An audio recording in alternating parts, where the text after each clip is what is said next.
Thank you for having us, and thanks to Cheryl Bledsoe for organizing this. I wanted to assemble this panel because I believe that local media is still very important and very relevant, even in this age where we have a glut of online media. The way that we see the world and experience the world happens at a local level, and our local media really shape the ideas and the issues that we experience and how we see the world. And so I believe that if it's something like school funding, for example, where we have schools that are so underfunded that they're considering cutting school buses or charging students to take the school bus, who brings us that information? And that's our local media. And so I'm hoping that we can have a discussion today about how Twitter is changing the newsroom and the way that we gather information and disseminate it. I think that's very important. So I have Ali and Aaron here to talk about specifically how their newsrooms are dealing with it. And I might chime in occasionally too to give the perspective from the Columbian. But I want to start off with, I guess we'll start off with Aaron since you have the mic. How's your newsroom using Twitter right now? We've been on Twitter heavily for about 2.5 years now. It started with our 7 o'clock show live at 7 when that launched. Twitter was an integral part of that from the very beginning. I know one of the first news programs in the country to really delve in there, and since then it has expanded to the rest of the newsroom, where within other broadcasts our morning team is very heavy on Twitter in the mornings. Lots of our reporters are as well, and it has changed the way we work on a day-to-day basis, both in terms of information coming in, information going out, finding sources, and helping the stories evolve during the day as we're working on them, and bringing that feedback cycle in as the stories are developing instead of after they've gone out on the air on the web live. At the Oregonian, I guess we've probably been on Twitter. We've been on since March 2007, so a little bit more than 4 years. And the way that we use Twitter currently, I would probably define as we pretty much use it as a location, and we think of it as a place where people are consuming and sharing information with other people. And so we consider our role to be in that place just like the community is.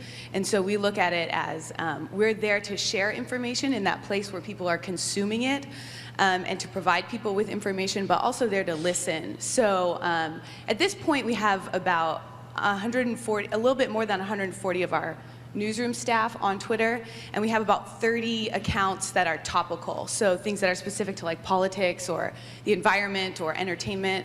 And so we use those accounts just to give people access to our newsroom, so that they can follow the topics or also the people that they're interested in our newsroom. So we kind of look at it more as a holistic approach to having a presence on Twitter. We try and get everybody out there, as opposed to just one person or a main account, although our main account is the most followed. So.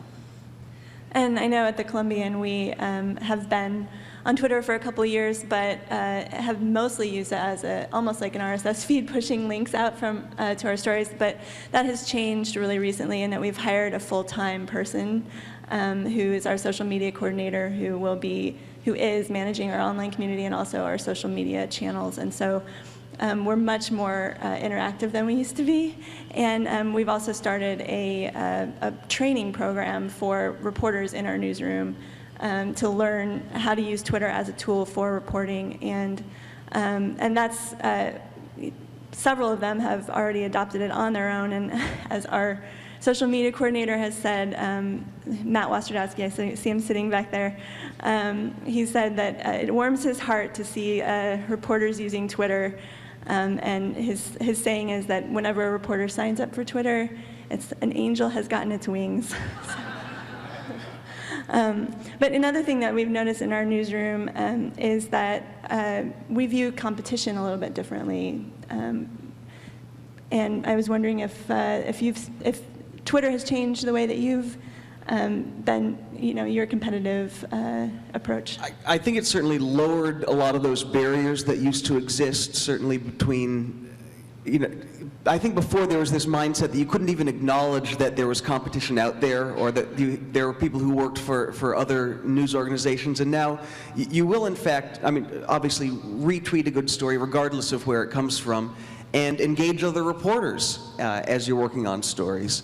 And I think that's good for the profession in general, and for journalism, for that acknowledgement to happen, that there are lots of us working stories, and everyone gets better the more everyone is communicating on these stories. And that's not to say you don't work on and cherish your scoops when you get them, but when you know that everyone's working a big story, it's okay to acknowledge that everyone's working this story, and we're all going to work it and see who gets there first. And early on there was, I won't name names, but another station in town, back, if you remember, the PDX boom, the mystery bomb that went off in the middle of the night, someone else in town said, "We know what caused the boom, and we'll tell you tonight at 5.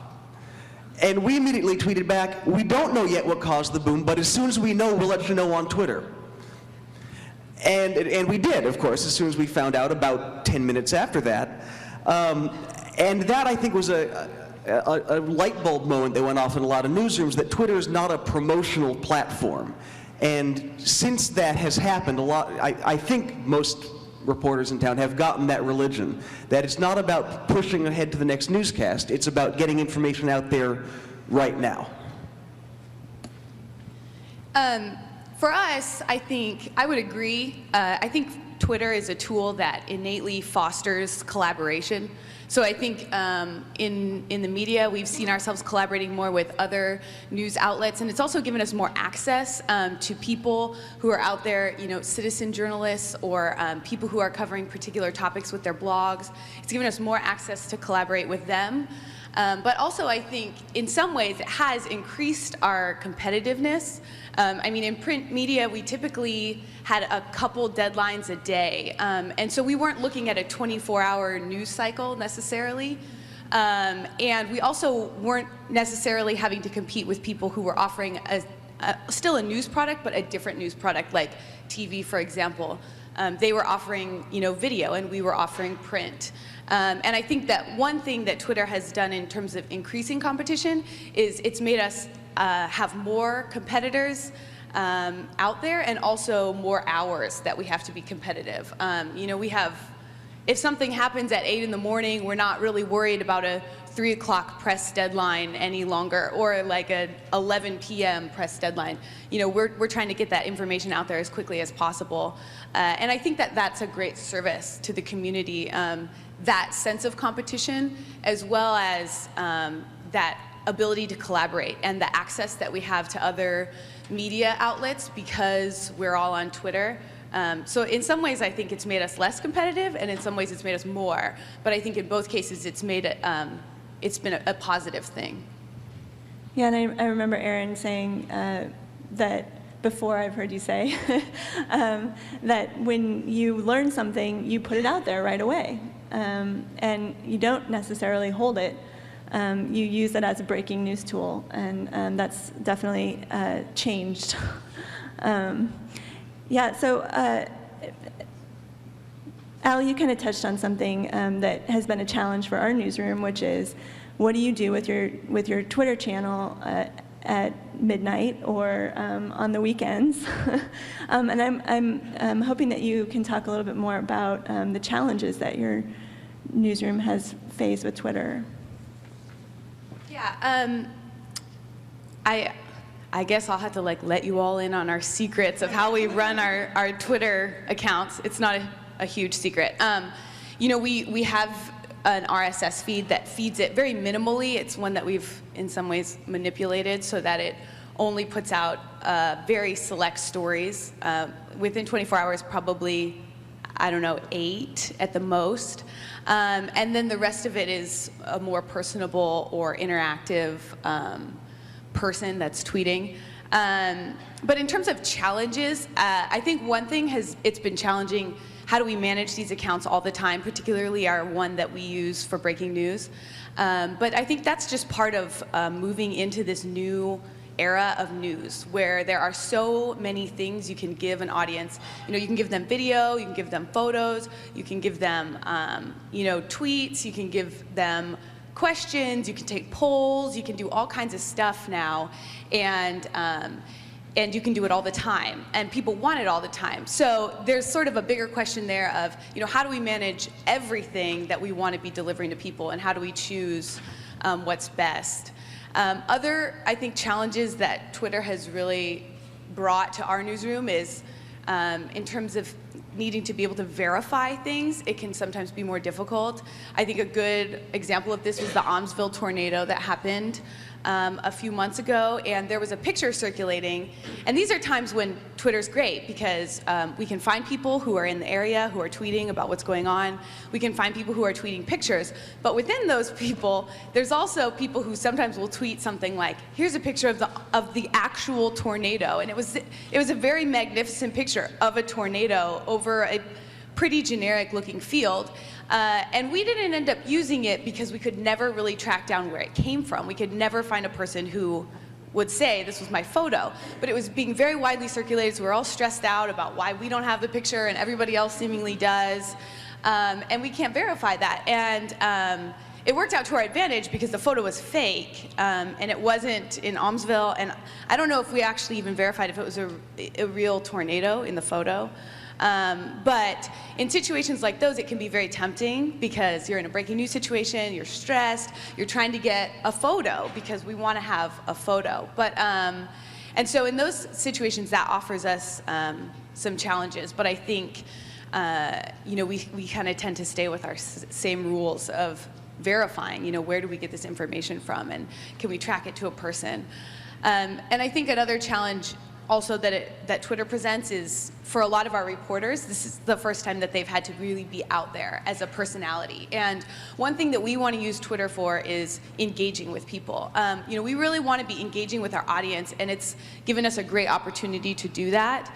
But, you know, people don't want to engage with you if you're a robot. You know, we can't ask our audience to engage with us and then be totally neutral and basically some sort of like automated feed, because people really want to see those personalities. And I think for a lot of our newsroom, that's been very difficult, because for years they've been in journalism almost as they're just like the messenger, and they don't have to be themselves. And so it's been challenging for us to navigate that and say, okay, at what point do we maintain our objectivity and really try to stay objective and to promote that, but then at the same time, you know, we're asking them to be out there 24 hours a day as themselves and as their name, and they run into their own problems with people kind of attacking them, or all of their kind of information being out there, you know, permanently. When you put, you know, 10 tweets a day out on the internet, that's a lot of paper trail for you and your opinions. So those are some of the challenges we've seen. Negative feedback is certainly, I think, a big challenge as well for especially reporters who aren't used to that daily basis, and especially if they write something on a hot button issue, they can get inundated with people praising, people hating, and it becomes overwhelming, and it becomes very easy to take it very personally. And I think that can turn off some people from using Twitter, because it becomes that overwhelming. And because when you have that separation of it just being 140 characters, there's no face-to-face contact, not even a telephone contact, people can be a whole lot less civil on Twitter than they would be in real life. If I met you to talk about a story that you did that I didn't like for whatever reason, it's much easier for someone to be civil about it if they're doing it in person, and much easier for them to just go off on you on Twitter. And that I think has been one of the challenges. Is as useful as it is, it becomes very off-putting very suddenly for some people when they proverbially step in it and don't realize it. Well, and the same is true for news organizations that are just learning how to use Twitter. And we're very open to attacks or criticism for how we're using it, and the headlines that we choose to put out and the way we respond to things. So that's also, it's, you understand a little bit why the higher-ups are reluctant to dive in, because it really does open news organizations to criticism. But it's also very positive for us, too. And that's what I want to talk about next. So what are the benefits of Twitter, using Twitter in the newsroom? For us, it's closing the loop, getting that daily feedback, getting it on the air, and being able to show how it changes our product on a day in and day out basis, and making sure that it's not just a one-way medium, but turning our broadcast product into a two-way communication. I would say the same thing for us as well. You know, it's been really positive just for us to be more a part of our community. I think with all of this social media, you know, it's allowed us to be in some ways social with our community. You know, even just to look at what's happening on Twitter and say, you know, this is what matters to people right now, or this is just what people find funny right now, or what people are interested in right now. And you know, as a big organization, it's been really positive for us because the more reporters that get into kind of a niche on Twitter with their beat, you know, so if they're covering environment, finding people who are into environment, covering, you know, commuting or cycling, you know, they can find those communities on Twitter and be kind of tapped into them. And it's very powerful when, as an organization, each individual is tapped into some community that they're reporting on. I think that really gives us some power in terms of being able to listen to the community and be more representative, and also just to be interacting with those people or those organizations on a day-to-day basis. So this brings up the question of the future of Twitter in the newsroom. And one thing that we've been wondering is, will Facebook overtake Twitter, or will Facebook be the main medium for interaction on the web for news organizations? In terms of sheer numbers, and I know Jeff isn't going to want to hear this, but it's true. We now have twice the number of followers on Facebook as we do on Twitter. The advantage that Facebook has is threading. It's much easier to have an easy synchronized conversation that goes over the course of several hours on Facebook. The barrier to entry on Twitter is very high for anything other than something happened immediately right now. And that is the big challenge for Twitter going forward, is how do you have a conversation that started 8 hours ago and make it relevant to someone who hops in 8 hours later? Almost impossible to do with the tools that Twitter has right now. And for that reason, we're seeing Facebook becoming much more useful for the long-term day of discussions, as opposed to what happened in the last half hour, for which Twitter is still more useful. I would say, you know, that Facebook and Twitter they're just two different animals. I think they offer different benefits and different challenges. So I would say, you know, I think in terms of growth, Twitter's still really growing a lot, and I think Facebook is plateauing a little bit. I think it's taking people longer to get into Twitter because it's not as intuitive as Facebook is. But I think Twitter still has a lot of room to grow in terms of audience, and also in terms of just organizations who are still learning it. But I think they're two different things. I think Twitter offers more access to people because it's more of an open platform than Facebook, and that's one of the advantages that we see. Well, and at the Columbian, we're about ready to switch over to using Facebook comments entirely for the discussions on our website, and that's increasingly popular among news organizations, relying on Facebook specifically because of the identity issue. But you know, because it's also a really helpful tool for us for people to share the news that we're putting out with their friends, and so it's also a good promotional tool as well. But thank you both for participating in the panel, and we would like to continue the conversation afterwards. We'll be on Twitter. Please look us up, ask us questions, or find us here. We'll be here. We'll be around. Thanks.